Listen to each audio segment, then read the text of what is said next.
October 22nd, 1942, the Kola Inlet, near Murmansk. The air was a physical presence, a wet, freezing shroud that seeped through the thickest wool greatcoat. A young junior lieutenant, Alexei Vasin, stood on the gravelly shore, his breath pluming in the feeble Arctic light. His ears, numb under his ushanka, were tuned not to the sporadic grumble of distant German artillery, but to the sea, to the low, mournful groans of the ships that had just emerged from the fog. They were ghosts, these vessels. Their hulls were scarred and streaked with rust and salt, their superstructures bristling with anti-aircraft guns. They were the survivors of the PQ convoys, the men who had run the gauntlet. Alexei watched as the first transport, a Liberty ship with a massive gaping hole torn in its forecastle, began the agonizingly slow process of nudging against the sole remaining functional pier. The smell was a brutal cocktail of salt, diesel, and cold so profound it had its own scent. "You see them, Lyosha?" muttered Senior Sergeant Grigoriev, a man whose face was a road map of the brutal winters of 1941. He gestured with a chipped, unlit cigarette. "Floating tombs. They say the water is so cold you die in 2 minutes. The sailors. They have a special kind of courage." Alexei merely nodded. His battalion, what was left of it after the meat grinder of the Lyuban offensive, had been pulled from the Leningrad front and sent to this northern hellhole for one purpose: to unload the ships. It was supposed to be a rest assignment. But here, the German Ju-88s came with the same grim regularity as the dawn, and the labor was backbreaking. It was a different kind of war, a war of cranes and winches, and the constant gnawing fear of a bomb finding the ship carrying high explosives. The winches creaked to life, and the first cargo nets, bulging like overstuffed intestines, were swung from the holds and lowered onto the docks. The stevedores, a mix of weary soldiers, civilian laborers, and sharp-faced NKVD guards, swarmed over them. Alexei's job was to log the contents, to turn this mountain of foreign stuff into tidy numbers for some commissar in Moscow. The first net was cut open, not with the expected crates of rifles or artillery shells, but with endless olive-drab metal cans. They spilled out, clattering and rolling across the frost-rimed planks of the dock. A soldier picked one up, turning it over in his grimy hands. The label was in English. He squinted at the strange word, spam. "What is this?" the soldier asked, his voice a mixture of confusion and disdain. "Tinned cement. Machine grease for their fancy tanks." Grigoriev snatched the can. He was a pragmatist, a survivor. He pulled a bayonet from his belt, and with a practiced, brutal motion, he stabbed and levered the lid open. Inside was a pink, jellied block of meat. A collective, skeptical silence fell over the men. Then Grigoriev scooped a glob out with his finger and tasted it. His eyes, which had been squinted for so long against the wind and the war, widened just a fraction. He didn't say anything. He just handed the can to Alexei. The lieutenant tasted it. It was salty, rich, and unidentifiable. It was meat. Not the stringy frozen horse meat they were occasionally issued, nor the watery shachi cabbage soup. This was dense, fatty, and profoundly caloric. It was a miracle in a can, but the food was just the beginning. The next net came down, and this one didn't hold cans. It held something angular, wrapped in thick, waxed paper and bound with steel straps. Using crowbars, the men pried it open. As the packaging fell away, they revealed a shape that was both utterly alien and instantly recognizable from newsreels. It was small, with a slatted grill for a front, and curled up tightly inside was a vehicle. It was painted in a dull, sandy olive, and on its side, stenciled in stark white letters, were the words, U.S. Army. A mechanic, Praporshchik Sokolov, pushed his way through the crowd. He ran a calloused hand over the fender, over the tightly folded windshield. "Bozhe moi," he whispered. "It's a Willys, an American Jeep." He looked at Alexei, a genuine smile cracking his weathered face for the first time in months. "They sent it in a box." Praporshchik Sokolov's declaration hung in the frigid air. A jeep in a box. The soldiers crowded closer, their skepticism over the tinned meat momentarily forgotten. This was a tangible piece of machinery, a puzzle from another world. Under Sokolov's direction, they carefully manhandled the lightweight frame out of its crate and onto the dock. The parts were all there, neatly secured. The wheels, the canvas roof, the steering column, even the jerry cans and a small toolkit. "Don't just stand there with your mouths open, you daughters of goats," Sokolov barked, his energy transformed. "You, bring the lug wrench! You, hold this bracket!" He was in his element, reading the simplistic English instructions with a combination of grunts and muttered admiration. "Look at this. No special tools. Everything is logical." Alexei watched, his clipboard forgotten. The efficiency was mesmerizing. Within 20 minutes, what was a collection of parts became a vehicle. It was tiny, almost toy-like compared to the hulking, hard-to-start ZS5 trucks they were used to. Sokolov connected the battery terminals, checked the oil, and primed the carburetor. He looked at the small four-cylinder engine as if it were a holy relic. "Now we see," he said, and climbed into the driver's seat. He pushed the starter button. The engine didn't roar. It didn't cough and belch black smoke like Soviet engines. It turned over with a brisk, confident whirring sound, and then settled into a steady, almost quiet, put. The soldiers took a step back. It sounded healthy, reliable. Sokolov let out a loud, genuine laugh. He shifted into gear, and the Jeep rolled forward, its tires crunching on the gravel. He drove it in a small, tight circle on the dock, the vehicle responding with an agility that seemed impossible. "Like a goat on a mountainside," Grigoriev exclaimed, his earlier cynicism replaced by pure wonder. "You could turn this thing on a kopeck." Sokolov stopped beside Alexei. "Get in, Lieutenant. See for yourself." Alexei climbed into the passenger seat, his body feeling too large for the cramped compartment. Sokolov took off, not down the main road, but straight towards a chaotic pile of debris and shattered crates near the bombed-out warehouse. Alexei gripped the dashboard, but Sokolov just grinned, working the steering wheel and the two small gear levers. The Jeep scrambled over the wreckage, its four-wheel drive system engaging without drama, its suspension articulating over obstacles that would have high-centered a Gaz truck. This is not a vehicle for parades, Lyosha," Sokolov said, his voice low and intense. "This is a vehicle for war. It is simple. Any idiot can fix it. It goes anywhere. It doesn't care about mud. It doesn't need a perfect road."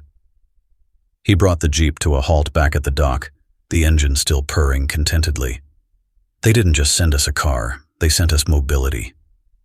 The implications began to dawn on Alexei. He thought of the Glukomen, the roadless vastness of the Russian front, the seas of mud during the Rasputitsa that swallowed entire convoys. He thought of commanders stranded miles from their units, of messengers not getting through, of wounded men dying in carts stuck on ruined tracks. This small, unassuming machine could change the very texture of battle. As dusk began to fall, the reality of the American bounty settled over the dock. Cases of Spam were being stacked into pyramids. Soldiers were already experimenting, frying the canned meat with their precious onions, the sizzle and smell creating a new, foreign aroma on the Soviet front. It was food that required no butchery, no refrigeration, that could be carried in a pocket and eaten cold from the can. It was calories, pure and simple, the fundamental fuel of an army. That night, in their dugout, Alexei and his men ate their first full meal in weeks, a stew thick with American Spam and their few local potatoes. Grigoriev, his belly full, leaned back against the log wall, patting the can of Spam beside him like a pet. "You know, Lyosha," he said, his voice a low rumble. "All winter we were told we were alone, that the world did not care if we lived or died. But today," he tapped the can, "today it feels like someone, somewhere, finally threw us a rope." Outside, the Ju-88s began their nightly serenade. But for the first time, the sound of the bombs seemed a little more distant, the cold a little less sharp. They had full stomachs and parked just outside, covered with a tarpaulin, was a small, boxy vehicle that promised a way out of the mud. Two simple miracles from across the ocean. November 5th, 1942. A forest track, 20 kilometers south of the Leningrad front. The Jeep, now christened Malenki Amerikanets, the Little American, by the soldiers, was no longer a novelty. It was a necessity. The Rasputitsa, the season of mud, had transformed the world into a sucking brown quagmire. Standard Soviet trucks, their engines straining, their axles deep in the mire, were lined up along what passed for a road, immobilized and vulnerable. But the Little American, with Alexei at the wheel and Grigoriev riding shotgun, skimmed across the top of the ruts, its lightweight and power-to-weight ratio proving its worth 100 times over. They weren't carrying generals or commissars. In the back, swaddled in greatcoats and strapped down as best they could, were 2 crates of 76mm artillery shells and a sack of mail. A simple resupply run to a forward artillery battery near the village of Mishkino. In a Zis truck, it would have been a day-long ordeal of digging and pushing. In the Jeep, it was a 2-hour journey, albeit one that coated them in freezing mud from head to toe. "See," Grigoriev shouted over the wind in the engine, pointing at a truck whose crew was desperately trying to lay wooden planks under its buried wheels. "A statue, a monument to Russian patience." He slapped the dashboard of the Jeep affectionately. "But this is like a thought. It goes where you will it." As they drew closer to Mishkino, the familiar sounds of the front intensified. The crump of mortar fire, the distant stutter of a Maxim machine gun, and the deeper, throatier report of the German 88s. They bounced into the battery's position, a clearing churned to suit by the gun emplacements. The artillerymen, haggard and mud-caked, looked up from their work with exhausted indifference until they saw the vehicle. "A Jeep!" one of them yelled, dropping a shell casing with a clang. "You actually made it through the swamp." The battery commander, a captain with a blood-stained bandage around his head, hurried over as Alexei cut the engine. "The shells? You have the shells?" he demanded, his eyes wild with a mixture of fatigue and desperation. "Right here, comrade captain," Alexei said, gesturing to the back. The captain's shoulders slumped in relief. "Thank Christ. We were down to our last dozen. The infantry in Mishkino are holding on by their fingernails." As his men swiftly unloaded the crates, the captain's eyes fell on the sack of mail. He looked at Alexei, a new, grim idea forming. "Lieutenant, your vehicle. It is fast, yes? Agile?" Before Alexei could answer, a runner slid into the position, gasping for breath. "The field hospital, the one near the river. A direct hit from a mortar. They have wounded, many wounded. The medics can't get them out. The trucks can't get in." The captain turned to Alexei. "There is your mission. The hospital is 2 kilometers east along the riverbank. The path is narrow, shelled constantly. But in that," he pointed at the Jeep, "you might have a chance." Grigoriev was already ripping open the canvas cover of the mail sack. "Forget the letters," he grunted, pulling out a handful of tins.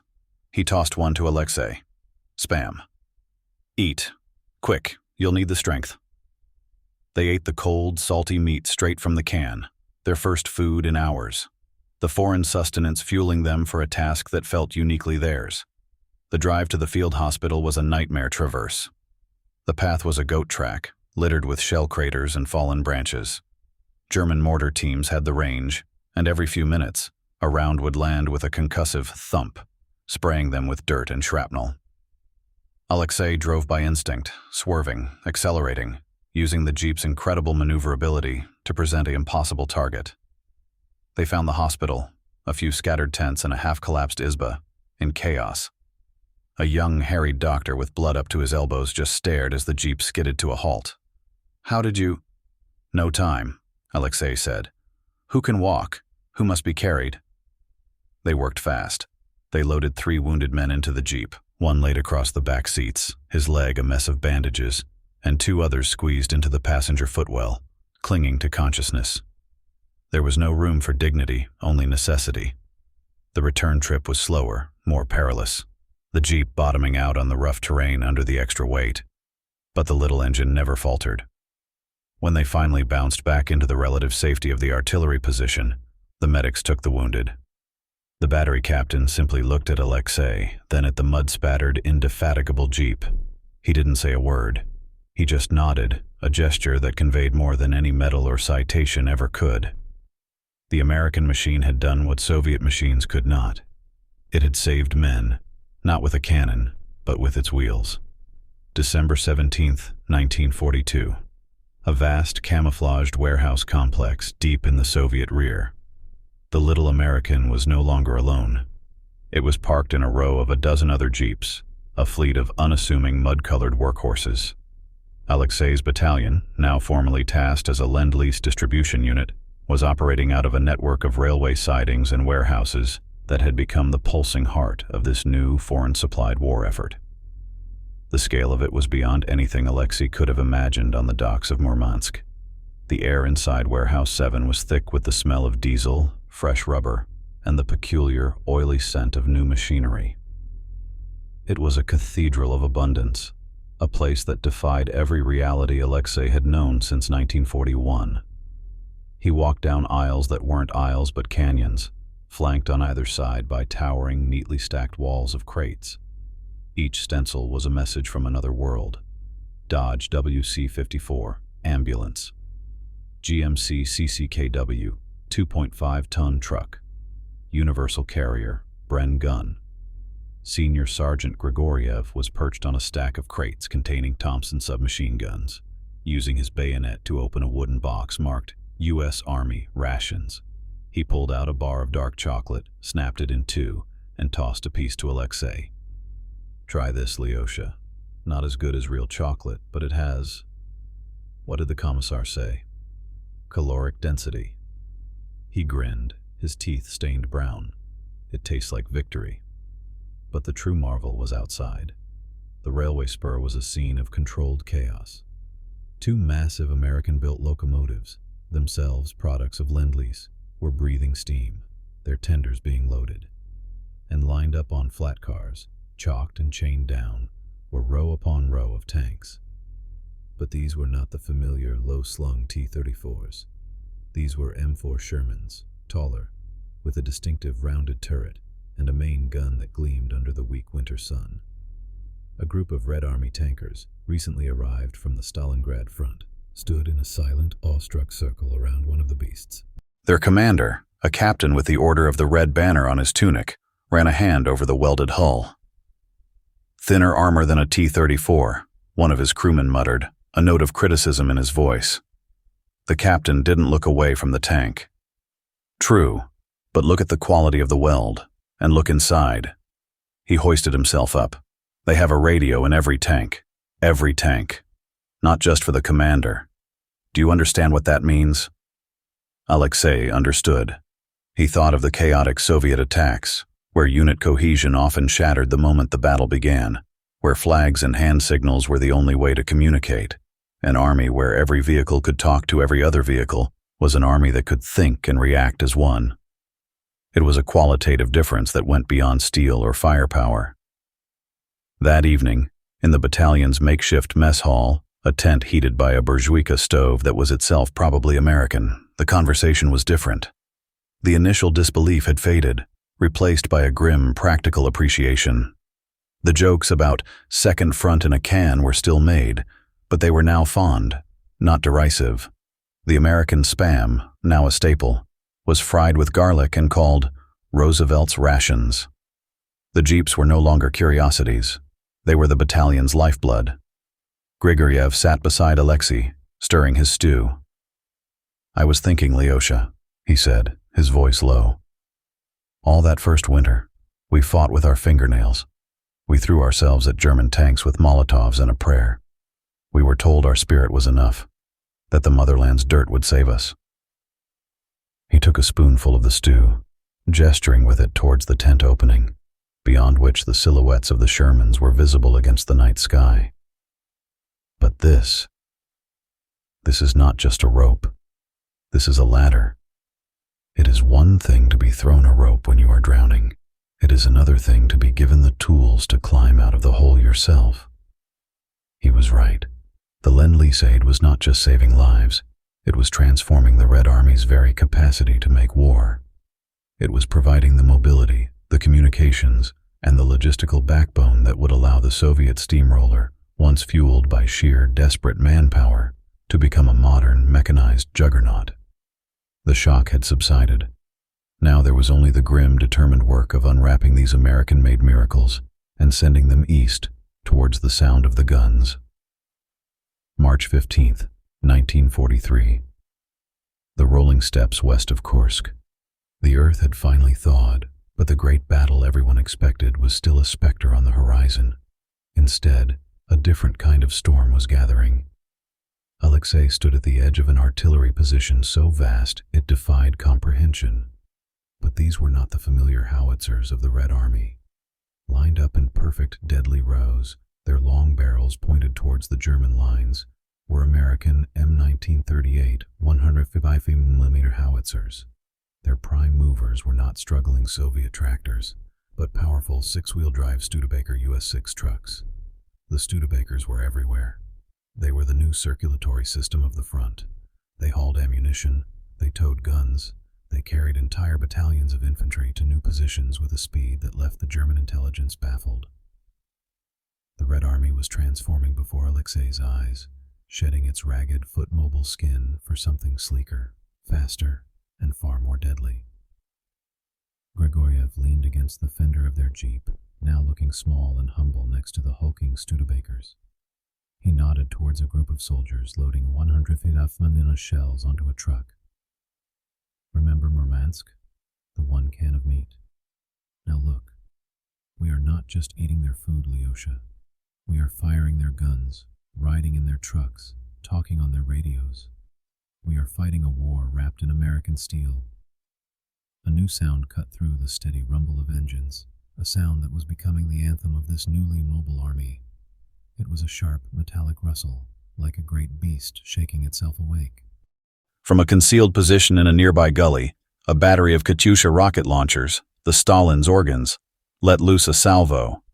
The fiery shriek of the rockets climbing into the sky was deafening, terrifying, and beautiful. The trucks on which those launchers were mounted, Studebakers.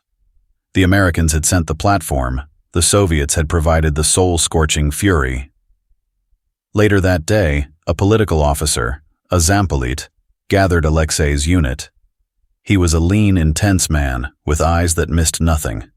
He spoke of the heroic efforts of the Soviet worker, the genius of Soviet commanders, the inevitable victory of the socialist system. Then, almost as an afterthought, he mentioned the Lend-Lease aid. These materials from our allies are useful, of course, the Zampolit said, his tone carefully dismissive. But they are a mere trickle compared to the mighty river of production from our own factories in the Urals. Do not be deceived by shiny foreign gadgets. It is Soviet courage, Soviet blood, and Soviet leadership that will win this war. The soldiers listened in stony silence. They knew the truth that sat in their stomachs and carried them on its wheels. They knew that the trickle had saved them from starvation, that the gadgets were saving lives every hour. As the Zampolit walked away, Grigoriev spat discreetly on the ground. He talks of rivers, the sergeant muttered to Alexei, his voice a low growl. But I have seen the maps. The Murmansk run, Persia, the Pacific. These are not trickles, they are a bridge of ships that stretches across the whole world, just to bring us these gadgets. They sent us the tools and we are the ones who will use them to break the Wehrmacht's back. That is the truth. Alexei looked out over the mobilized landscape, the American trucks, the American guns, the Soviet tanks and rockets they supplied. The initial shock had long since faded, replaced by a hardened, professional reliance. The skepticism had melted into a tacit, unspoken gratitude, one that could never be officially voiced, but was understood by every man who drove a Jeep, ate from a tin, or fired a shell that had crossed an ocean to reach him. The debt was immense, and it was personal. It was in the full belly of a soldier who had known only hunger, in the mobility of a commander who had known only stagnation, in the firepower of an army being reborn. The American spam and jeeps were more than just supplies. They were a message, finally understood.